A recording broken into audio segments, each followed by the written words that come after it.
Welcome back to the Coaching Coordinator Podcast. I'm Keith Grabowski, and today's guest is someone I've followed and admired for years, Anthony Weaver, the defensive coordinator for the Miami Dolphins.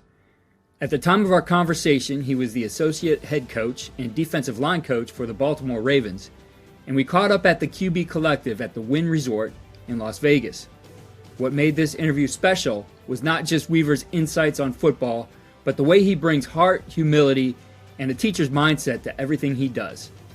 Whether you're a young coach or a seasoned vet, you're going to take something powerful away from this short but impactful episode. We're at the QB Collective at the Wynn in Las Vegas and sitting down with Anthony Weaver, who's the assistant head coach and defensive line coach for the Baltimore Ravens. So thanks for taking the time here. It's great to be able to meet you and finally sit down with you. I've followed you for years here as part of the collective, but it's a good opportunity to meet here. Yeah, no, I appreciate you having me, man. It's freaking beautiful outside. Got a lot of great coaches here. It's an awesome event. Yeah, and you've been at the event before. It's a unique event. It's called the Quarterback Collective, but I'm sitting down with a defensive line coach who's here, and unique perspective brought to it. So it's not just about the quarterbacks, though that's what's driving it, the 13 QBs this year that we have here. But for you, what does this event mean? Oh, man, first and foremost, I think it's a way to pay it forward, right, to the next generation of football players. This game has blessed us all immensely. So I think it's important for us to get together like this and try to share the wisdom and experience we've all gained throughout the years to help that next generation. And then I just think it's great to be around like-minded people, right, both from a coaching standpoint and athletes. When you get around people that are going to push you to grow and make you better, I mean, how can you not love that? Yeah, definitely. I think you might have intimidated the QBs a little bit with your introduction. Oh no, I can't even remember what I said now. I think you were there. We'll paraphrase it. You're here to figure out how to mess them up. Well, honestly, that's the perspective I'm trying to give them. Exactly. Right? Quarterbacks, they're finessed by nature for the most part. Right. Defensive guys are not. So they need to have an understanding of what's ahead for them, right? And if they respond accordingly, they'll win the team, right? And that's all you want your quarterback to do. You've been with Richmond for a while, and I talk to Richmond often. He's always spoken highly of you. But looking at the way that he does things, especially with events like this, other events that he has throughout the years around different opportunities, how important has that been for your growth and advancement in this profession? Yeah. First off, I love Richmond Flowers because as an agent, he's different in the fact that he genuinely cares. He's very selective in the guys that he chooses because he wants guys that pair well with him, guys that understand it's bigger than a paycheck, right? It's about, like we talked about, it's about service. It's about paying it forward. And so he's been instrumental in just making sure that I meet, like I said earlier, just people that are cut from the same cloth. And he's formed an incredible group of men that are all pulling the same direction. And even though a lot of us are on different teams and we face each other a lot of the times, we still cheer for each other and want each other to do well. And eventually, hopefully, we have a chance to all work together, as many of us together as we possibly can. Yeah, it's been amazing, just the track record of this group going back to one of the first ones of this, and I've been able to follow a few over the years and be at a few, and you see some of these guys going from they weren't even coordinators now head coaches in the NFL. So it's a high trajectory for this group too. But as Richmond talks about it, it's really about the relationships and who you get to connect with here. That someday that guy might be on your coaching staff. For you, as you look at some of the guys around here, but also the things you value in a person that you would bring them on a coaching staff. I'm sure being a head coach is something you aspire to. Yeah. Being assistant head coach right now, you're on that track. What are those things that you value in somebody who would work with you? Yeah, I think the things you value most doesn't necessarily have to do with their knowledge schematically, right? You're looking for guys that are selfless, that understand the greater good. You want coaches that are tough, right? And sometimes when you talk about toughness, that could come with a false bravado, like Mike Tyson, and that's not necessarily what I'm talking about. I'm talking about the toughness of like an assassin, right?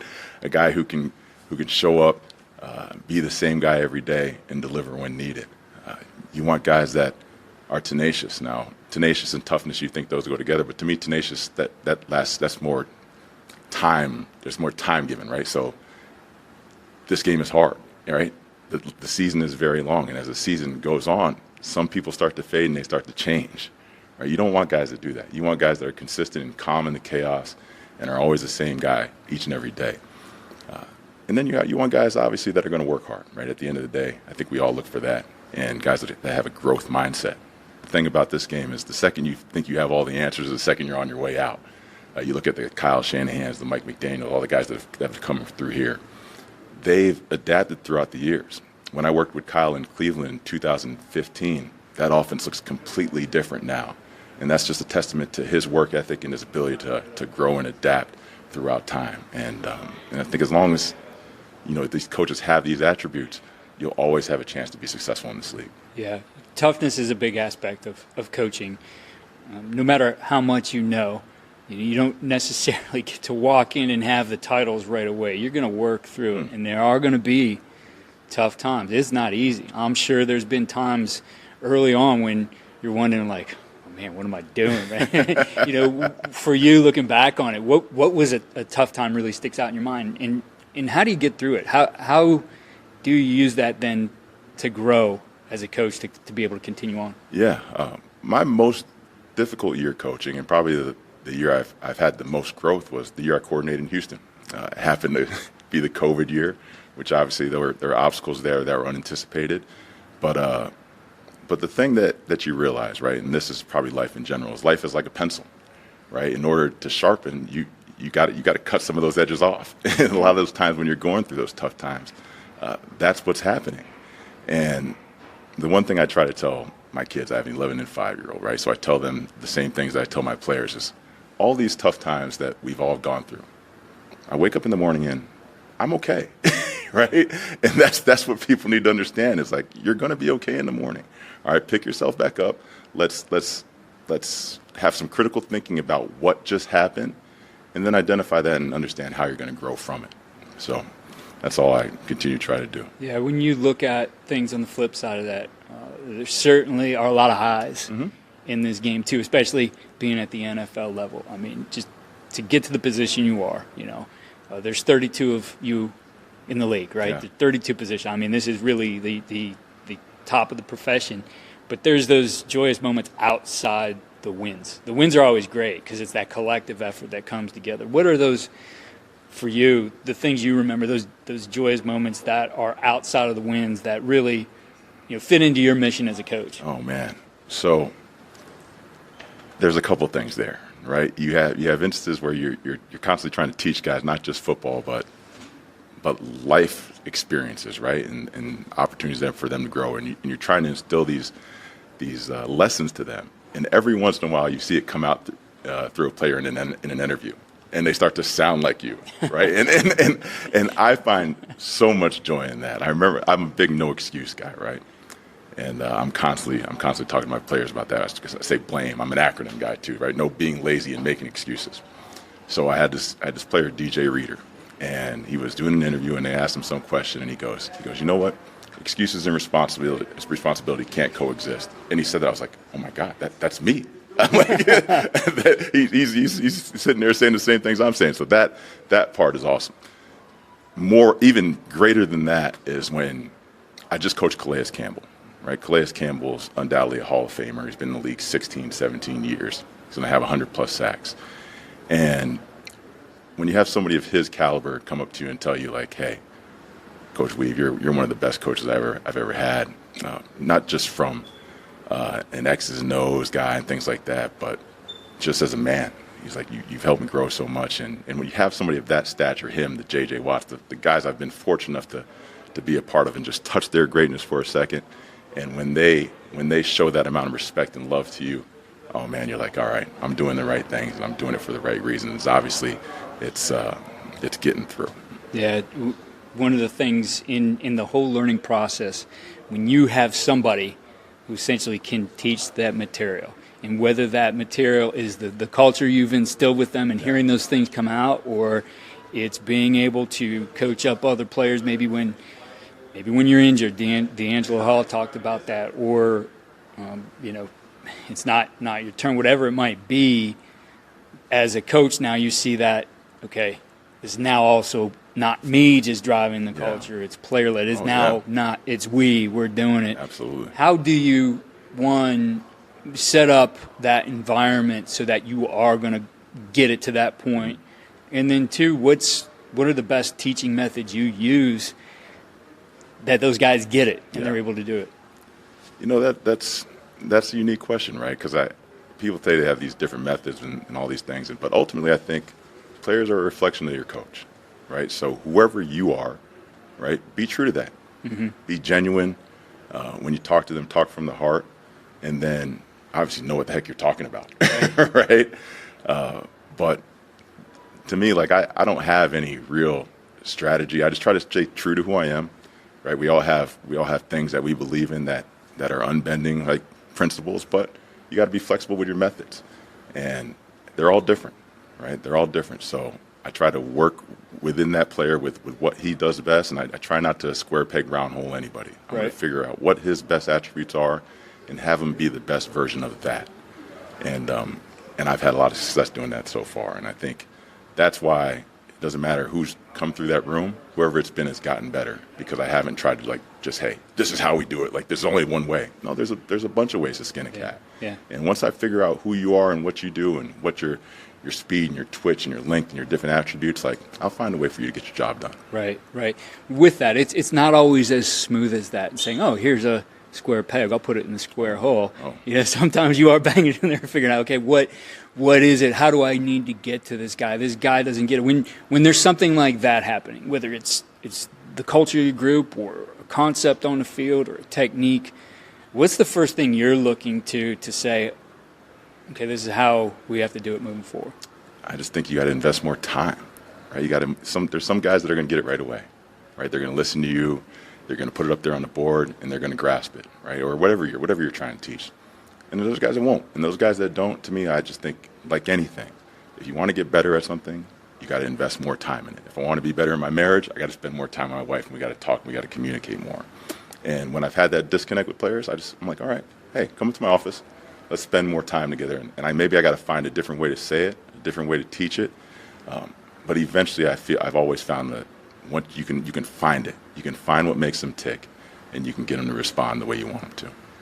As you attend events like this, as you grow as a coach, what has been your method to say, man, there's all these great ideas. This is what I'm going to use. This fits with me. How do you determine some of that? Yeah, the thing about this game is there's so many good ideas, right? But you can't use them all. So all we're trying to do from a coaching standpoint is to find a way to keep it simple and have it look multiple to an offense or a defense, but make it digestible for the players. And I feel like in Baltimore in particular, we found a really good way to do that. We layer concepts, right? And once you learn a particular concept, we can stack them on top of each other. So offensively, it looks crazy, but for us, it's very simple. And that's all every coach is trying to do. Sure. Right? We're trying to make the simple look complex. Yeah. That's not always an easy thing to learn right away, because, you start learning the game, and it is, if you're really getting into it, it's like drinking out of a fire hose, right? You have to find how those things do connect. Whether it's, over time, that's how I evolved as a coach, is teaching in those smaller things and realizing, like, because I simplified it, I can actually do more. Yeah. And make it look complex, but it's going to be really easy for us. Yeah. And I think a key to that is, the language with what you do, the terminology. For sure. And it goes into your teaching. You mentioned acronyms and other things. Like, what are the kind of things that you build in as coaching cues, as learning cues into the different things that you do to make it easier for the players? So I have a knack for putting in defenses, putting in techniques in this assignment base, and then I'll make some kind of like funny sentence, right? That where they can remember it and they hear it, and it could be anything crazy. It could be like, hey, bear, like, hey, bears are always in the woods, so like, hey, in this one we're always inside, right? But they're like, hey, bears are in the woods, all right, so something like that, right? But I have a knack for doing that for the guys, and I figure the more that you can do that, it's no different than I'd do if I was like a kindergarten teacher, right? It sounds simple, but you have to find ways to do that in order for guys to remember, right? In looking at your career and the best advice you might give to somebody who wants to reach that position you're at. Some of the young guys sitting in this room, right?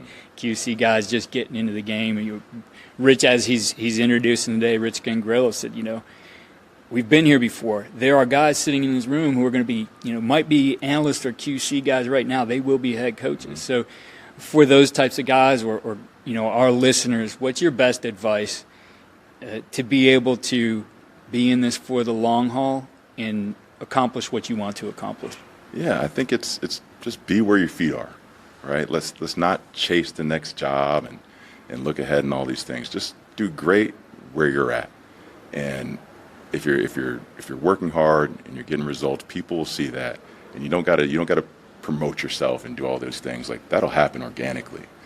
And then just be genuine, right? Be genuine. Don't try to be like John Gruden or Bill Belichick or be some copies of these other guys. Be true to who you are, right? Be your most genuine self, and the players will understand that. They'll feed off that, and as you continue to grow, you'll accomplish all the heights you want to get to. Definitely. Well, I appreciate you taking the time, and enjoy the rest of the event here at QB Collective, and best of luck to you and the Ravens here in 2023. Thanks a lot. I appreciate you guys having me.